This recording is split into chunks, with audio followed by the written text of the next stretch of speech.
Hello everyone, আজকে কিন্তু সকাল সকাল না আর ভোর ভোরও না, একদম মাঝরাতে উঠে পড়েছি। দেখতেই পাচ্ছ এখন ঘড়ির কাঁটায় সবই বাজে 3:10। আর প্রথমেই বলে রাখি আমার গলার অবস্থা কিন্তু খুব খারাপ, যার জন্য আমি এই কদিন কোনো ভিডিও আপলোড করতে পারিনি ভয়েস দিয়ে। তোমরা একটু ম্যানেজ করে নিও, ভয়েস দিতে দিতেই মাঝখানে শুধু কাশি হচ্ছে, যার জন্য আমি ভয়েসটা ঠিকঠাক মতো দিতে পারছি না।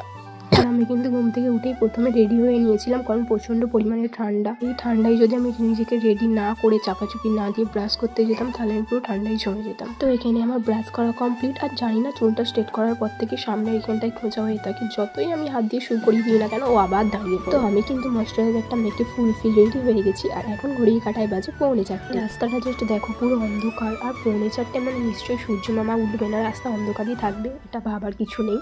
তো দাঁড়িয়ে থাকতে থাকতে আমাদের গাড়িটাও চলে এলো। Stock, Sibili. Out of stock. Hi, bro. একটা জায়গা নিয়ে বসতে পারিস না। রাত চলে যাচ্ছি টাকানি করতে। আবার তো এখন এইগুলোকে করেছি, ঠিক আছে। এটা এখন ব্যাংক টাকানি করেছি। এখন যাচ্ছি সোনা দোকানে সেন গো। তো এরকম কিছু ছ্যাঁচামো মারতে মারতে আমরা যাচ্ছিলাম। আর দেখো এখানে আমার ভয়েসটা কত সুন্দর লাগছে, আর এখনের ভয়েসটা যা হয়েছে সে আর বলার মতো না। যেতে যেতে কিন্তু ছ্যাঁচের টিমের বাকি লোকেদেরও আমি তুলে নিলাম। সরি আমি ওদের তুলে নিয়ে, ওরা একারাই উঠেছে।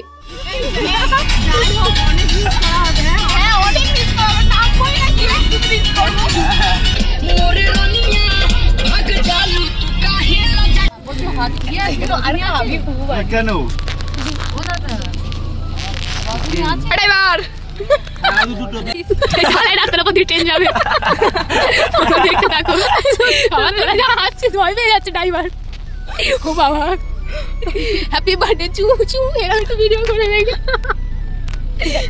দেখো আমি কিন্তু বেশিরভাগ জায়গাতেই ভয়েস দিইনি, কারণ ওই জায়গাগুলো আমার নিজেরই এত হাসি লাগছিল, তাই ভাবলাম তোমাদের সাথেও শেয়ার করি। আর এই একটা ছেলে পিছনে বসে কনস্ট্যান্ট সবাইকে ডিস্টার্ব করে গেছে। আর দেখো তোমাদের সাথে কথা বলতে বলতে কিন্তু আমরা প্রায় কাকদ্বীপের কাছাকাছি চলে এসেছি। সত্যি বলতে রাস্তায় আমাদের সাথে এরকম একটা খারাপ ব্যাপার ঘটবে আমরা কেউই সেটা আশা করতে পারিনি। আসলে ব্যাপারটা কি হয়েছিল, আমাদের গাড়িটা ওখানে স্টপ হয়ে গেছিল আর স্টার্ট নিচ্ছিল না। তার থেকেও যেটা বেশি খারাপ লেগেছে, ওখানে কিন্তু প্রচুর লোক ছিল, বাট কেউ আমাদের হেল্প করতে আসেনি। সবাই মুখে বলছিল এটা করো ওটা করো সেটা করো, কিন্তু বিশ্বাস করো কেউ আমাদের হেল্প করতে আসেনি। এখানকার মানুষরা যে এতটা খারাপ হতে পারে এটা আমার জানা ছিল না। সব থেকে মজার বিষয় হচ্ছে ওদের হেল্প ছাড়াই আমরা গাড়িটাকে ঠেলে স্টার্ট দিয়েছিলাম। তো এই ভিডিওটা এই পর্যন্তই, দেখা হচ্ছে নেক্সট পার্টে। Tata bye.